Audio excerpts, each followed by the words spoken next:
again, folks. Skillful Mission here. Welcome back to my channel and welcome back to my series, The Kings of Judah. Now, I do apologize for not uploading this episode sooner, but it is here today. I hope you folks don't mind that it took a little longer than it should have.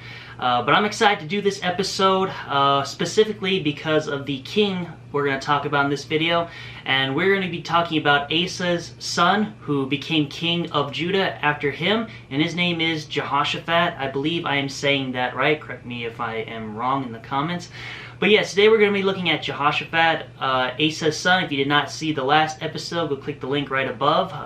Go watch that episode first before this one. See what Jehoshaphat's father did before Jehoshaphat. Yes, like I said, folks, today we're going to be looking at the fourth king of Judah, Jehoshaphat. And I can guarantee you in this episode, folks, that there's a little bit more to Jehoshaphat's story that meets the eye.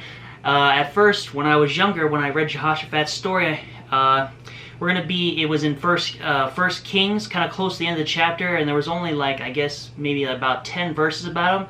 But as I studied more, I found that there's actually a lot more to Jehoshaphat's story and reign that some of you might not have known about. But I'm not going to try and make this a pretty long video. I'm just going to try and get short, sweet, and to the point.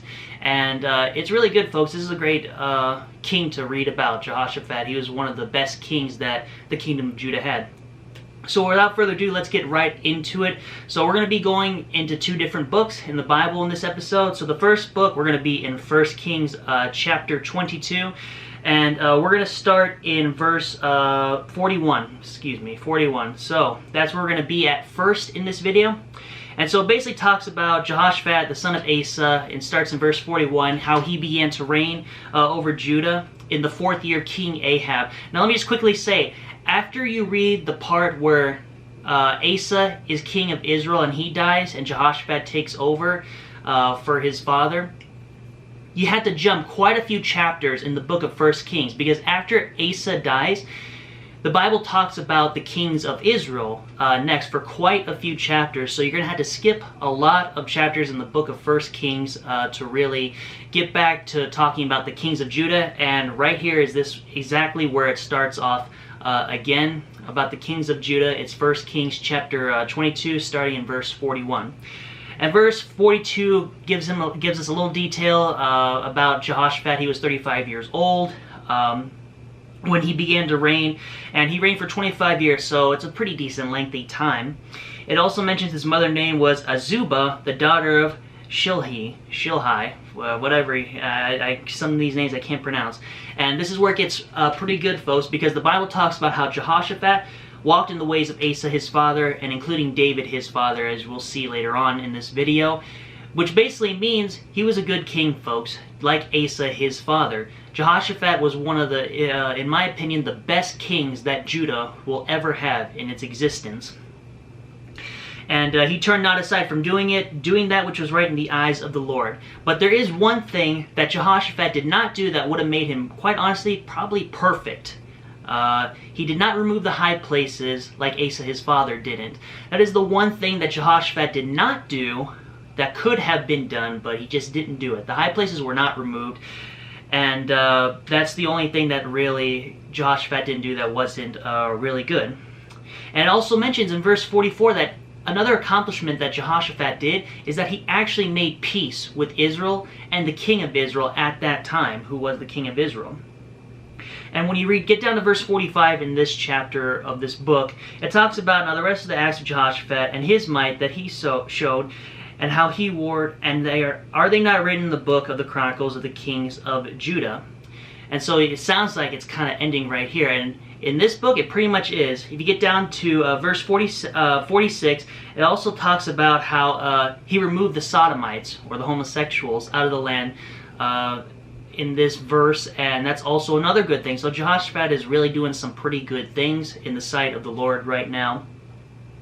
And when you get down to verse 48, it talks about how he made ships of Tarshish to go to Ophir, I hope I'm saying that right, for gold.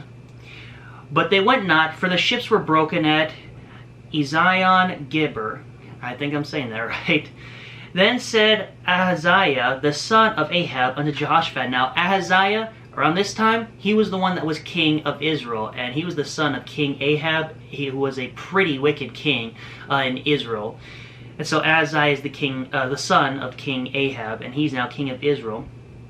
And he told Jehoshaphat, like, let my people or my servants go with you.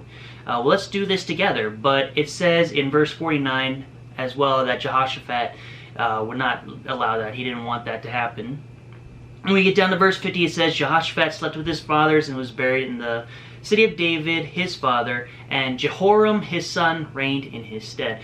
Now, you would think that this is where Jehoshaphat's story would end, but it doesn't quite end right there, folks. And this is where we jump from the book of 1 Kings all the way to the book of 2 Chronicles. And I have it written down here. If you want more on the life of Jehoshaphat and more in-depth details about his story, about his life, go to 2 Chronicles chapter 17, verse 1, and keep reading until chapter 21 all the way to verse 1. And that's basically that. All those chapters are about Jehoshaphat, his reign. It's just basically more details that happened in his life during his reign as king of Judah. If you start in chapter 17, it basically talks about, how the Lord was with Jehoshaphat. In verse 3 it says that the reason why the Lord was with Jehoshaphat is because he walked in the ways of his father David and his father Asa. And he consulted not to Baal or Molech or any of these other false gods in these pagan and wicked countries, not even like the gods that the kingdom of Israel worshiped. No, he sought after the Lord God, and that is why the Lord blessed him like immensely. That's the word I was looking for. The Lord immensely blessed Jehoshaphat in every way, and maybe not as much as Solomon, but like I said, folks, Jehoshaphat, you got to realize Jehoshaphat was one of the best kings that Judah has ever had and will have in quite a long time. It's going to take a long time before like a really, really good king is going to come around and really turn the kingdom of Judah around back to God. And we're going to get to him eventually, and I can't wait to. But yes, folks, it talks about how Jehoshaphat was immensely blessed because the Lord was with him, and it gives the reason why the Lord was with him. And even like the fear of the Lord surrounded Judah and all of the other nations that surrounded Judah. The fear of the Lord fell upon those nations, and they feared Jehoshaphat, and they feared the kingdom of Judah. Even talks about in chapter 17 of 2 Chronicles, in verse 11, how the Philistines, one of Judah or Israel's greatest enemy, even brought presents unto Jehoshaphat and the kingdom of Judah.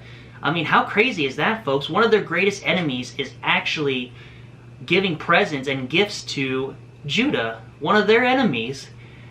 Just amazing what happens when the fear of the Lord is upon all these wicked nations and our enemies. It's amazing the things that can happen. And like I said previously earlier, folks, while Jehoshaphat was king of Judah, he made peace with the king of Israel, basically an alliance, and they put aside the differences, and I guess you could say they worked together.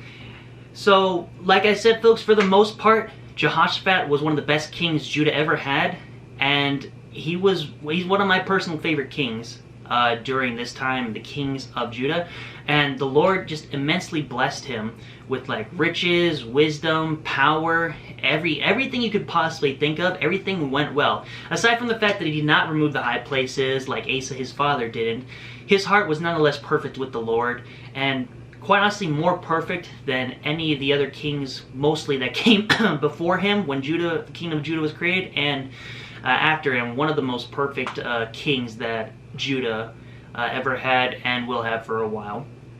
And so, like I said, I didn't really want to go really in depth with all the specific details, because that would probably take like an hour or an hour and a half. I just wanted to give you guys the basics and really the more important factors and things that Jehoshaphat did while he was king of Judah for the past 25 years. And so that is Jehoshaphat, folks, the king of Judah, the fourth one, son of Asa. And like I said, folks, in the book of 2 Chronicles, chapter 21, verse 1, it says Jehoshaphat died and slept with his fathers, and Jehoram, his son, reigned in his stead, or Joram. That's another name that you use for him. But that's who we're going to look at next, folks, and this is where things start back at square one again, I guess you could say, folks. We are back to good old bad kings who rule over Judah, and it's not going to look pretty for Judah for these next few kings and queen.